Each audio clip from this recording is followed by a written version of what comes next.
Hi, my name is Imelda Latres and ang tatalakayin ko po ngayon ay ang pinagkaiba ng domestic flight at international flight.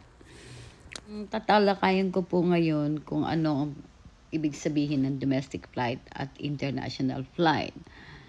Ngayon mag-open po ako ng example, madali lang po ito. Ang domestic flight ay ang flight within the country. Ito yung map ng mundo, world map.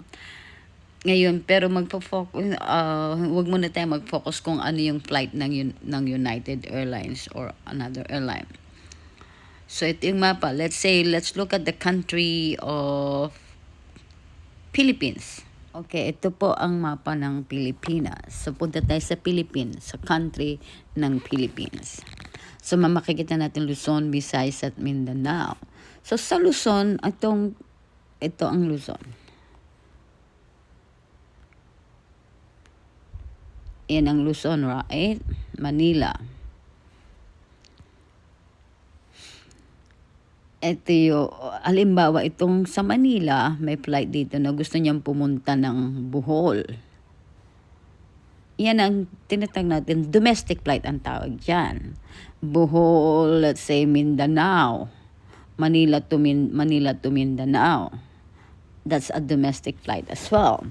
Let's say Mindanao to Palawan. That's domestic flight. Halimbawa, Lawag. Halimbawa, Mindanao, then to Lawag. Pero merong ibang flight na hindi diretso sa, kumbaga, dadaan muna sila sa Manila and then Manila to Lawag.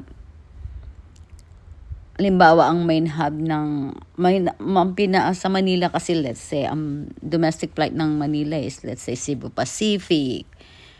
Yeah, so, ang domestic flight ay ang travel within the country.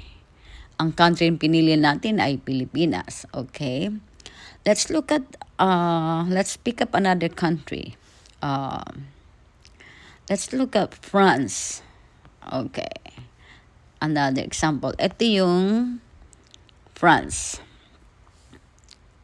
Okay, makikita natin ang country na France. So, sa France, let's pick up itong, let's say, Paris, France. Dito ang main hub ng halimbawa itong main hub. Paris, France to, I wanna go to Bordeaux.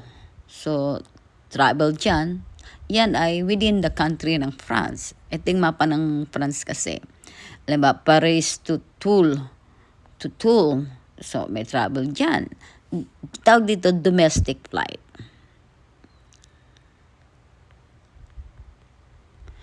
Within the country.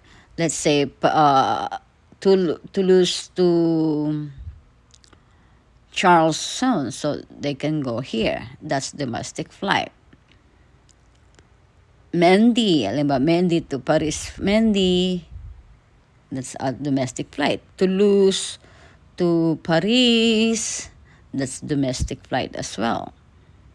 Toulouse, let's say Toulouse, this is Marseille, to, let's say he wants to go to Jean Bourguin, that's domestic flight because within the country of France. Now, let's go to United States map. Let's go to the country. But for example, yung France to Philippines, that considered as international flight. Okay, now let's pick up, piliin naman natin ang United States. Sa US, meron tayong tinatawag na hub ng United Airlines. Ito ang mapa ng US.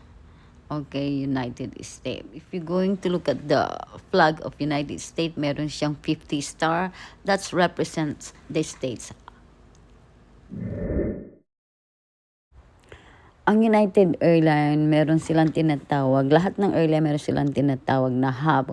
Kumbaga, ito yung pinaka-parkingan or pinaka-resting place. Karamihan sa mga aeroplano ng mga airline nandoon sa tinatawag nating hub or key. So, ipapakita ko sa inyo kung ano yung sa United Airlines. i-update nyo na lang sa trainer nyo kung ano-ano yon, okay?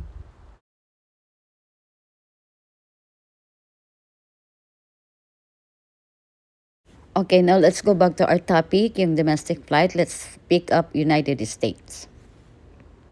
Dito sa Washington, ayan, Washington. Gusto niyang pumunta sa New York. So ang United meron siyang hub dito sa meron siyang hub dito sa Denver, meron din siyang hub dito sa Cleveland. So mostly Seattle, i-stop over muna siya sa Denver and then pupunta siya sa New York. Or from Seattle, pupunta muna siya dito sa isang main hub, Chicago O'Hare, and then bago siya pumunta ng New York. Minsan may mga tawag ng direct flight nung wala nang stopover. Okay? Here's another example of domestic flight.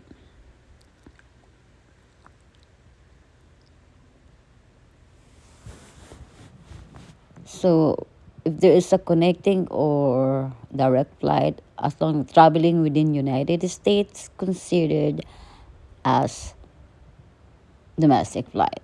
So let's look at one of the hub, which is in Denver. And I'm traveling from Salem.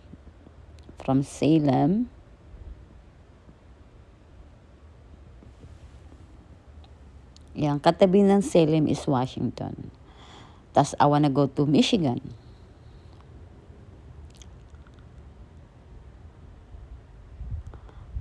Okay, pupunta muna ako sa Denver. I'll go to Denver first. Sa one of the hub, and then I go fly to Michigan. So, if there's a connecting flight, traveling within United States is domestic flight. Okay, another example from Salem, Denver to Missouri is domestic flight. Anywhere within United States is domestic flight. Okay? Now let's look at the direct flight. I'm traveling to Denver to, let's say, want to go to New York.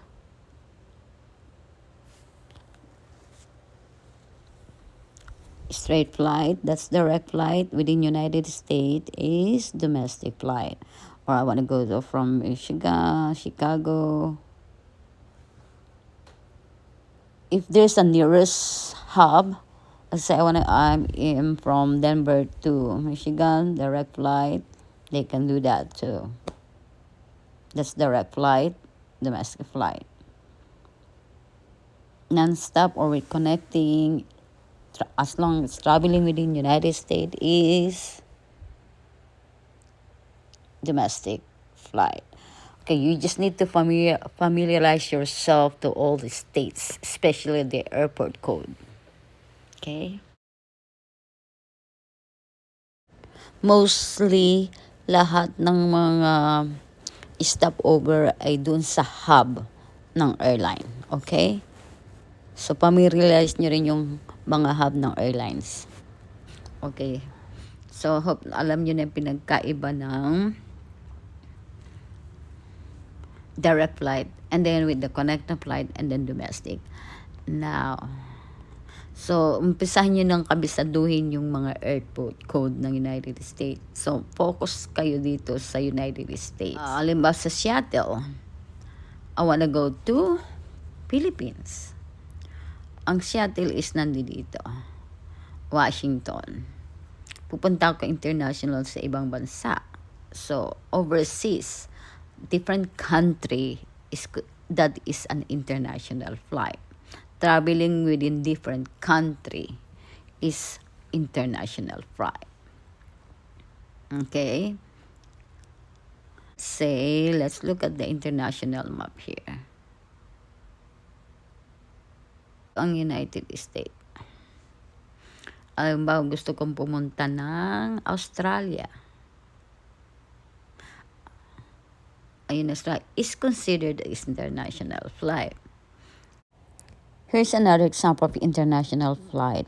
For example, let's go to Philippines, Asian country. What are the Asian countries? Thailand, Japan, Okay, Philippines. Malaysia. Okay. Sa Asia, ito ang considered na Asia. Indonesia, Brunei, Taiwan, Thailand, Japan. Now, mostly, ang main hub ng Asian country is Japan. Okay? So, United States, pupunta muna sila ng Japan, then go to the Philippines. Okay? United States, let's say Denver, about Seattle, to the Philippines, about Seattle, Denver, and then Denver to, kailangan dadaan siya sa main hub ng US. Meron ding direct flight or connection. But international, mostly, mga may connecting flight yan. So, kailangan kabisaduhin nyo kung ano yung main hub ng airline na nire-represent nyo. So, ang United States, halimbawa, from New York, sa US yan, di ba? New York, I wanna go to Denmark. That is considered as international flight. But, I wanna go to Brunei, Burundi, or India. That is international flight.